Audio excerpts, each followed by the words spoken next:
하나님의 크신 사랑과 은총이 여러분의 삶의 자리에 함께 하시기를 빕니다. 오늘은 주기도문 강의의 세 번째 설교입니다. 그리고 제목은 나라가 임하시오며 라는 제목으로 함께 하나님의 말씀을 나누도록 하겠습니다. 여러분 혹시 그리스 신화에 등장하는 프로메테우스라는 신에 대해서 들어보신 적이 있으십니까? 그리스 신화에 보면 프로메테우스라는 신이 있는데 이 신이 인간을 창조한 신으로 알려져 있습니다. 그리고 또한 제우스의 번개에서 불씨를 훔쳐서 인간에게 불을 전해준 인간을 아끼고 사랑하는 신입니다. 제우스는 프로메테우스가 인간에게 불을 전해준 것을 마음에 들어 하지 않았습니다. 그래서 다시 인간으로부터 불을 빼앗아 왔습니다. 그런데 프로메테우스는 제우스가 잠든 사이에 몰래 제우스의 번개에서 다시 불씨를 붙여가지고 인간에게 불을 전해 주었습니다. 그리고 이것 때문에 프로메테우스는 제우스에게 벌을 받게 되었습니다. 제우스는 프로메테우스를 바위산에 묶어두고 고통을 당하게 했습니다. 그리고 제우스를 상징하는 신이 독수리인데 제우스가 독수리를 보내서 바위에 묶여있는 프로메테우스의 간을 매일 쪼아 먹게 했습니다. 그리고 다음 날이 되면 다시 프로메테우스의 간이 재생하게 되었습니다. 그러면 또 그 다음 날 독수리가 가서 프로메테우스의 간을 쪼아 먹었습니다. 프로메테우스는 바위에 묶인 채로 독수리에게 매일 간이 쪼아 먹히는 고통을 당했지만, 형벌을 당했지만 끝끝내 제우스에게 항복하지 않았고 인간에게 불을 전해준 것을 후회하지 않았습니다. 이로 인해서 프로메테우스는 권력자 앞에 무릎 꿇지 않는 저항 정신의 상징이 되기도 했습니다. 프로메테우스로부터 불을 전해받은 인간은 커다란 동물들을 물리칠 수 있었고 어두운 밤을 밝힐 수 있게 되었고 추운 겨울을 견딜 수 있게 되었습니다. 그리고 결국 불을 소유한 인간은 찬란한 문명을 만들어낼 수 있게 되었습니다. 제가 오늘 하나님 나라에 관한 설교를 하면서 프로메테우스 이야기를 소개한 것은 우리에게 하나님 나라를 전해준 예수님의 삶과 인간에게 불을 전해준 프로메테우스의 삶에 비슷한 점이 많이 있기 때문입니다. 예수님은 이 땅에 오셔서 하나님 나라가 가까이 왔으니 회개하라고 외치셨습니다. 그리고 수많은 비유를 통해서 하나님 나라를 알려주셨습니다. 하나님 나라가 이 땅에 임하였다는 증거로 귀신들을 쫓아내고 병자들을 고쳐주기도 하셨습니다. 그리고 결국에는 모든 사람을 하나님의 나라로 초대하고 구원하기 위해서 십자가에서 고통을 당하셨습니다. 프로메테우스가 고통을 당함으로써 인간에게 불을 전해주었듯이, 그리고 인간이 문명을 만들어내었듯이 예수 그리스도가 십자가에서 고통을 당함으로 우리가 구원받게 되었고 하나님 나라의 백성이 되었습니다. 하나님의 나라는 예수님의 커다란 희생을 통해서 우리에게 주어졌다는 사실을 잊지 말아야 할 것입니다. 이제 우리가 하나님의 나라가 임하기를 기도한다는 것이 어떤 의미가 있는지 살펴보도록 하겠습니다. 먼저 하나님의 나라가 어떤 곳인지 생각해 볼 필요가 있습니다. 예수님은 모든 인간들에게 하나님의 나라를 전해주기 위해서 이 땅에 오셨습니다. 그리고 예수님께서 하나님 나라를 위해 이 땅에 오셨다는 것이 우리가 늘 말하는 복음입니다. 예수님을 통해서 우리가 하나님 나라의 백성이 될 수 있다는 소식이 기쁜 소식이고 복음입니다. 우리는 신앙생활을 하면서 복음을 전하려고 노력을 합니다. 그리고 복음을 전한다는 것은 하나님의 나라의 백성이 되는 길을 알려주는 것, 그것이 복음입니다. 복음을 전하는 것입니다. 여러분 스스로 하나님 나라의 백성이라고 생각하십니까? 아멘. 여러분이 하나님 나라의 백성이라면 어디에 살아야 합니까? 하나님 나라의 백성은 당연히 하나님 나라에 살고 있어야 합니다. 아멘. 그렇다면 지금 여러분은 하나님 나라에 살고 계십니까? 제가 좀 더 쉽게 질문 드려보겠습니다. 여러분은 지금 천국의 삶을 누리고 계십니까? 아니면 지옥과 같은 삶을 살고 계십니까? 분명 천국의 삶을 누리는 분도 계실 것이고 또 지옥과 같은 고통 속에서 신음하는 분도 계실 수 있습니다. 그리고 또 많은 분들이 천국과 지옥 사이에서 양다리를 걸치면서 왔다 갔다 하면서 어제는 천국이었는데 또 오늘은 지옥이고 이렇게 천국과 지옥을 왔다 갔다 하시는 분들도 많이 계실 것이라고 생각을 합니다. 많은 한국교회, 많은 이민교회 성도들이 하나님 나라에 대해서 심각하게 오해하고 있는 부분이 있습니다.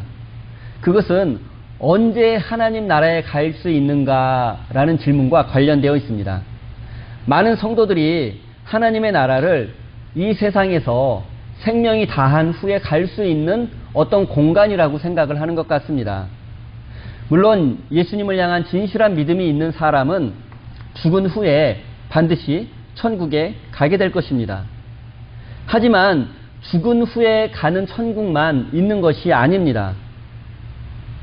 이 세상에도 하나님 나라가 존재하고 이 세상에 있는 하나님 나라를 살지 못하면 죽은 후에 그 누구도 천국에 갈 수 있다고 장담할 수 없기 때문입니다. 우리에게 중요한 것은 죽은 후에 가는 천국이 아니라 이 세상을 살아가는 동안 천국의 삶을 누리는 것입니다. 어쩌면 천국은 죽은 후에 가는 곳이 아니라 살아있는 동안에만 갈 수 있는 곳인지도 모르겠습니다. 왜냐하면 앞서 말씀드린 것처럼 이 세상에서 살아있는 동안 천국의 삶을 누리지 못하면 죽은 후에 하나님 나라에 갈 수 없기 때문입니다. 많은 사람들이 그리고 심지어 하나님을 믿는 사람들 중에도 이 세상에서는 지옥과 같은 삶을 살면서도 죽은 후에 천국에 가야지라는 소망을 갖고 계시는 분들이 많이 있습니다.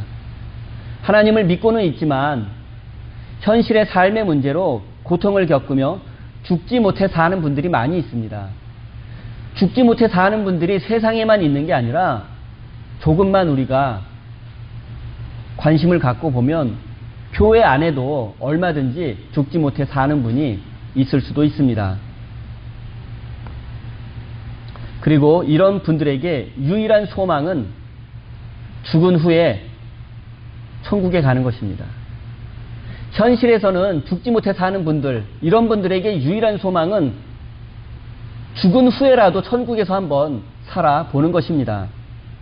하지만 예수님이 이 땅에 오시고 십자가에 죽으시면서까지 우리에게 전해주신 하나님의 나라 천국은 죽은 다음에 가는 곳이 아닙니다. 예수님은 하나님 나라의 복음을 전하시면서 하나님의 나라가 이미 우리에게 임하였다라고 성경 여러 곳에서 말씀하셨습니다. 이미 이 땅에 임한 하나님의 나라, 이미 이 땅에 하나님의 나라가 임했다고 선포하셨습니다. 그리고 그 증거로 귀신을 쫓아내셨고 많은 병자들을 고쳐 주신 것입니다. 귀신에게 억눌렸던 사람이 해방되었습니다. 불치병으로 고통받던 사람이 회복되었습니다. 가난하고 실패하고 버림받은 사람이 예수 그리스도를 통해서 새로운 삶을 살게 되었습니다. 이런 사람들은 더 이상 지옥의 삶을 살지 않습니다. 오히려 자유와 평화로 다스려지는 하나님 나라의 삶을 살고 있습니다. 하나님 나라에 대한 가장 큰 오해는 지금 현실의 삶은 하나님의 나라와 아무런 상관없이 살다가 죽으면 천국에 갈 것이라는 막연한 기대입니다. 그러나 그것은 소망이 아니라 헛된 기대입니다. 헛된 바람에 지나지 않습니다. 하나님의 나라는 죽은 다음에 가는 곳이 아니라 하나님께서 직접 통치하시고 다스리는 나라입니다. 하나님께서 여러분의 삶을 다스리고 여러분이 하나님의 다스림에 순종한다면 여러분의 삶이 바로 하나님 나라가 되는 것입니다. 하나님께서 우리 세임교회의 주인이 되셔서 하나님이 우리 세임교회를 다스린다면, 그리고 우리 세임교회 성도들이 그 하나님의 다스림에 순종한다면 바로 우리 교회가 천국이 되고 하나님 나라가 되는 것입니다. 하나님의 나라는 어느 장소에 있는 것이 아닙니다. 죽은 다음에 가는 곳도 아닙니다. 하나님의 다스림에 순종하는 모든 사람들의 삶, 바로 그곳에 하나님의 나라가 있습니다. 제가 분명히 말씀드릴 수 있는 사실은 살아생전에 하나님의 나라를 살지 못한다면 죽은 후에 가는 하나님의 나라는 아무런 의미가 없다는 사실입니다. 이 세상에서는 비록 지옥과 같은 삶을 살지라도 죽은 후에 천국에 갈 수 있다는 소망, 이 소망이 없는 것보다는 나을 수 있겠지만 기독교 신앙이 궁극적으로 추구하는 것은 이 세상을 살아가는 동안 하나님의 다스림에 순종함으로써 우리의 삶이 천국의 삶이 되는 것입니다. 비록 우리가 이 세상에 살고 있지만 우리는 하나님의 다스림에 순종함으로써 천국의 삶을 이 세상에서도 누릴 수가 있는 것입니다. 예수님께서 십자가의 고통을 당하시면서까지 우리에게 하나님의 나라를 전해주신 이유는 우리가 이 세상 속에서도 하나님 나라 백성으로 살 수 있도록 만들어주기 위해서입니다. 사랑하는 성도 여러분, 하나님의 뜻에 순종하는 삶, 하나님의 다스림에 순종하는 삶을 통하여서 이 세상에서도 천국의 삶을 누리시기를 바랍니다. 이제 하나님께서 내 인생의 주인이 되어서 내 인생을 다스리는 삶과 내가 내 인생의 주인이 되어서 다스리는 삶에 대해서 한번 생각해 보겠습니다. 앞서 말씀드렸던 것처럼 하나님께서 내 인생의 주인이 되셔서 나의 삶을 다스려 주신다면 나의 삶이 바로 하나님 나라가 됩니다. 그리고 내가 내 인생의 주인이 되어서 내 인생을 다스린다면 그것은 나의 나라가 되는 것입니다. 내 나라. 질문 하나 드려보겠습니다. 여러분은 어느 나라에 사는 것이 행복하다고 생각하십니까? 하나님 나라에 사는 것이 행복하다고 생각하십니까? 아니면 내가 주인이 되어서 내가 다스리는 내 나라에 사는 것이 행복하다고 생각하십니까? 대부분 성도들이 하나님 나라에 사는 것이 행복하다고 생각하실 것입니다. 그러면 질문 하나 더 드려보겠습니다. 지금 여러분은 어느 나라에 살고 계십니까? 만약 지금 여러분이 하나님의 다스림에 순종하며 살고 계신다면 여러분은 하나님 나라에 살고 계시는 것입니다. 그리고 여러분 스스로가 여러분 인생의 주도권을 가지고 여러분 인생의 주인이 되어서 살고 있다면 여러분은 하나님의 나라가 아니라 여러분 자신의 나라, 자신의 왕국에서 살고 있는 것입니다. 저는 겉으로는 하나님 나라에 살고 있다고는 말하지만 실제로는 자신의 나라에서 자신의 왕국에서 사는 분들을 많이 만나보았습니다. 내 인생이니 내가 내 인생의 주인공이 되어서 내 마음대로 살아보겠다는 사람, 그리고 실제로 그렇게 사는 사람들이 많이 있습니다. 그런데 이런 사람들이 자유롭게 마음대로 살 것 같지만 실제로는 그렇지 못한 경우가 많습니다. 내가 내 마음대로 사는 것 같지만 내가 내 마음을 다스리지 못합니다. 미움과 원망과 분노와 같은 마음들을 다스리지 못합니다. 불안과 두려움과 온갖 더럽고 추악한 생각들을 다스리지 못합니다. 내가 내 욕망대로 사는 것 같지만 실제로는 욕망의 노예가 되어서 살아가는 경우가 대부분입니다. 그리고 끝이 없는 욕망의 노예가 된 사람은 결국 인생의 나락으로 떨어질 수밖에 없습니다. 스스로가 인생의 주인공이라고 생각했지만, 내 인생이라고 생각했지만 결국 욕망의 노예가 될 수밖에 없습니다. 이것이 스스로 인생의 주인공이 되어서 스스로 인생의 주인이 되어서 사는 삶의 끝입니다. 비참한 인생이 될 수밖에 없는 것입니다. 또한 스스로 인생의 주인이 되어서 사는 사람은 내 마음대로 살고 싶은 욕망에 이끌려 자기 중심적으로 살아갈 수밖에 없습니다. 이기적인 존재로 변할 수밖에 없습니다. 말과 행동에 타인을 향한 배려가 사라지고 자기밖에 모르는 괴물로 점점 변해가 버리고 맙니다.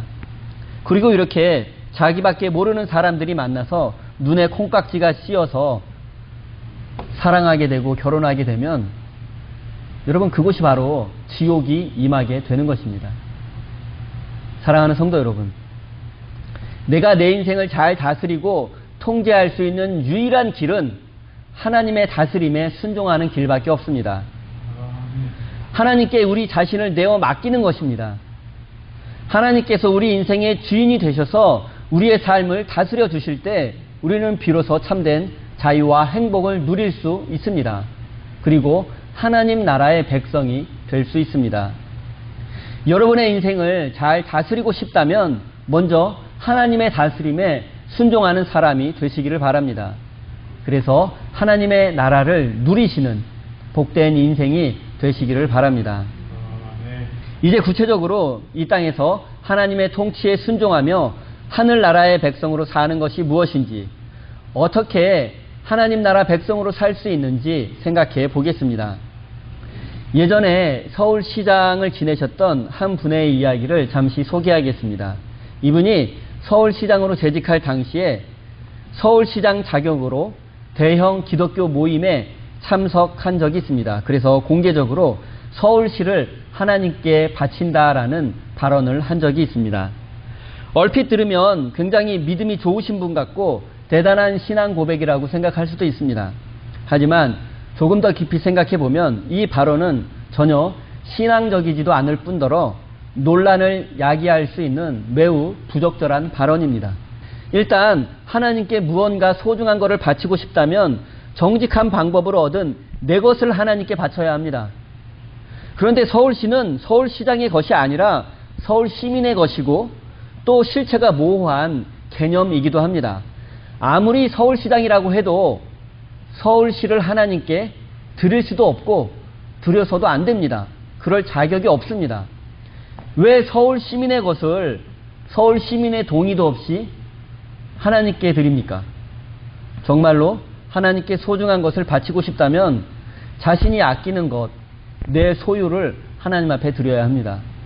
자신의 시간과 재산을 바치고 자신의 인생을 하나님 앞에 바쳐야지 왜 서울 시민의 것을 하나님께 바칩니까? 그리고 실체가 모호한 개념인 서울시를 바치겠다라는 것은 사실 하나님께 아무것도 바치지 않겠다라는 것과 동일한 말입니다. 하나님 나라의 백성은 자신의 인생을, 자신의 생명을 하나님 앞에 바친 사람들입니다. 하나님을 인생의 주인으로 모시고 사는 사람입니다. 그렇기 때문에 지금 자신이 소유하고 누리고 있는 모든 것을 자신의 것으로 생각하지 않습니다. 내가 가지고 있고 내가 누리고 있지만 내 것이 아니라 모두 하나님께 바쳤으니 하나님의 것이라고 생각합니다. 내 인생, 내 생명의 주인을 하나님이라고 믿는 사람에게 자신의 것은 존재하지 않습니다. 내가 가진 모든 것의 주인은 하나님이고 하나님 나라의 백성이라고 여러분 스스로 믿는다면, 여러분의 인생을 하나님께 바쳤다고 여러분 믿고 계신다면, 그렇게 고백하신다면 여러분, 우리가 가진 모든 것은 하나님이 참된 주인인 것입니다. 자신을 잠시 하나님의 것을 맡아서 관리하는 청직이라고 생각해야지 하나님 나라의 백성이 될 수 있습니다. 이것이 바로 하나님의 다스림에 순종하는 사람들, 하나님 나라 백성의 마인드입니다. 어떻게 그렇게 믿으며 그런 마인드로 살 수 있겠는가라고 생각할 수도 있어요. 하지만 하나님께 인생을 내어 맡긴 사람, 하나님을 내 인생의 주인이라고 믿는 사람은 이렇게 믿으며 이렇게 살아갈 수밖에 없습니다. 왜냐하면 하나님께서 내 마음속에 들어오셔서 내 삶을 다스리고 이끄시기 때문입니다. 내 마음속에 있는 욕망과 욕심을 비우고 그 빈자리에 하나님께서 들어오시면 우리는 노력하지 않아도 자연스럽게 하나님의 뜻에 순종하는 하나님 나라의 백성이 될 수밖에 없습니다. 그리고 또한 하나님 나라의 백성으로 살기 위해서 중요한 것이 있는데 기억력입니다. 기억력 좋은 사람이 신앙생활도 열심히 하고 믿음이 좋은 경우가 많습니다.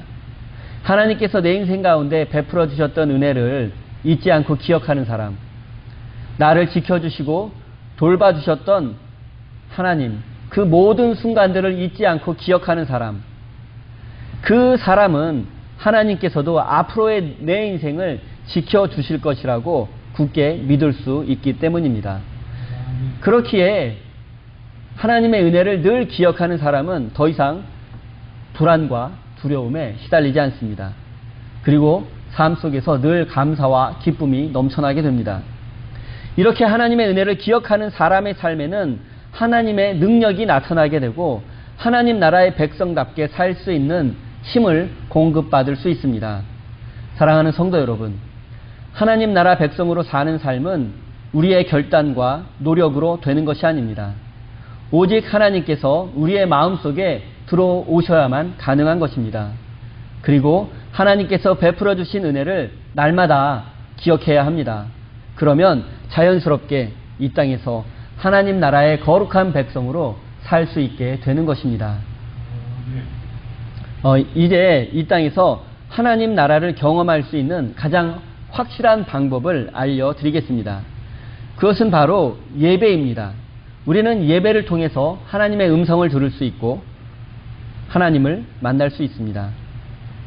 하나님의 뜻을 깨달을 수 있고 하나님을 경험할 수 있습니다. 또한 예배를 통하여 우리 자신의 죄를 깨달을 수 있고 회개할 수 있습니다. 나같이 무능한 사람을, 나 같은 죄인을 위해서 십자가에서 죽으신 그리스도의 사랑을 느낄 수 있습니다. 예배를 소홀히 여기거나 가볍게 생각해서는 안 됩니다. 예배는 하나님을 만날 수 있는 가장 확실한 방법이기 때문입니다. 요즘 많은 사람들이 예배를 하나님을 만나는 통로로 생각하지 않고 자신의 인생의 문제를 해결받는 도구와 수단으로 생각하는 경우가 많은 것 같습니다. 은혜를 받으려고 하고 상처를 치유받으려고 하고 얽히고 설킨 관계가 회복되기를 바랍니다. 그리고 내가 원하는 것이 이루어지고 응답받기를 바라는 마음으로 예배를 드립니다. 물론 예배를 통해서 이런 인생의 문제들을 해결받을 수도 있고 하나님께서는 시간이 되면 하나님의 방법으로 우리 인생의 문제를 자연스럽게 해결해 주실 것입니다. 하지만 예배의 첫 번째 목적은 우리 인생의 문제를 해결받는 것이 아니라 하나님을 만나고 우리 자신의 죄를 깨닫는 것입니다. 예배를 통해서 하나님을 만나고 자신의 죄를 깨달은 사람은 하나님의 다스림에 순종할 수밖에 없고 이 땅에서 하나님의 나라를 경험하며 살아가게 될 것입니다. 사랑하는 성도 여러분, 하나님의 나라를 경험하는 능력이 있는 예배는 목사 혼자 만들 수 없습니다. 목사가 설교를 잘한다고 해서 거룩한 예배가 되지 않습니다. 무엇보다 중요한 것은 예배를 드리는 여러분 한 사람 한 사람이 하나님 만나기를 간절히 원하고 하나님 나라를 향한 간절한 마음으로 예배를 드려야 하는 것입니다. 그럴 때에 우리는 예배를 통하여 하나님을 만나고 하나님을 경험하고 하나님 나라의 백성으로 거듭날 수 있게 되는 것입니다. 이제 다시 처음으로 돌아가서 하나님 나라가 이 땅에 임하기를 기도하는 것이 어떤 것인지 생각해 보겠습니다. 하나님의 나라는 이미 예수님을 통해서 우리에게 주어졌습니다. 그러나 아직 완성되지는 않았습니다. 하나님의 나라는 이미 시작되었지만 아직 완성되지 않았습니다. 하나님의 나라는 하나님의 뜻과 하나님의 다스림에 순종하는 사람들에게 이미 주어졌습니다. 그리고 하나님의 나라는 하나님 나라의 백성들을 통해서 계속 확장되고 있습니다. 그러나 세상에는 여전히 하나님의 통치를 거부하는 사람들, 그리고 스스로 인생의 주인이 되어서 자신의 왕국에서 살아가는 사람들이 많이 있습니다. 그렇기 때문에 우리는 하나님의 나라가 모든 이들에게 임하기를 기도해야 하는 것입니다. 하나님의 통치를 거부하는 사람들에게 하나님 나라를 전해 주어야 합니다. 그리고 하나님의 나라를 전하고 복음을 전하는 방법은 철저히 예수님의 방법을 따라야 합니다. 예수님께서 십자가에 고통당하심으로 우리에게 하나님 나라가 전해졌듯이 우리는 십자가 정신으로 하나님 나라를 전하고 복음을 전해야 합니다.